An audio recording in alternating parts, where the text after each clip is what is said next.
In today's video, I'm going to teach you how to auto-populate timeline using Monday.com. We'll start right from the Monday.com home. This is your central hub, and it's the quickest place to jump into the work you want to visualize. From here, open your workspaces. You'll see the spaces that organize your teams and projects. Choose the workspace that holds the project you want to manage, then open the board you'll be working on.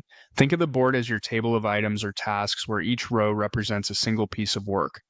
With the board open, let's add the timeline column. Look to the far right of your column headers for the plus sign that lets you add a new column. Click it to open the column center, then type timeline in the search bar. When you see the timeline option appear, select it. This adds a dedicated column that can hold a start date and an end date for each item, and it will display a visual bar that stretches across that date range.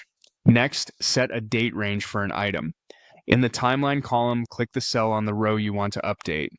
A date picker opens with two fields, start date and end date. First, choose the start date for that item, then select the end date. As soon as both dates are set, Monday.com draws the timeline bar automatically to cover the entire span between them.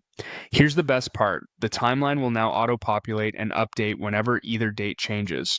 If your schedule shifts, just click the same timeline cell again and adjust the start or the end date. The bar updates instantly, and any views that rely on that date range reflect the change right away. This keeps your plan accurate without extra manual work. A few quick tips for clarity. If you don't immediately see the plus sign to add a column, scroll horizontally to the far right of your columns. When selecting dates, you can use the mini calendar to move between months quickly. If you pick only one date by mistake, just click again to set the other date and complete the range. And remember, each row represents one item, so repeat this process on any items that need a defined duration. That's all you need to set up a self-updating timeline. You opened your board, added a timeline column, set a start and end date on an item, and now the timeline auto-populates whenever those dates change. Keep building this out across your items to get a clear, dynamic picture of your project's schedule.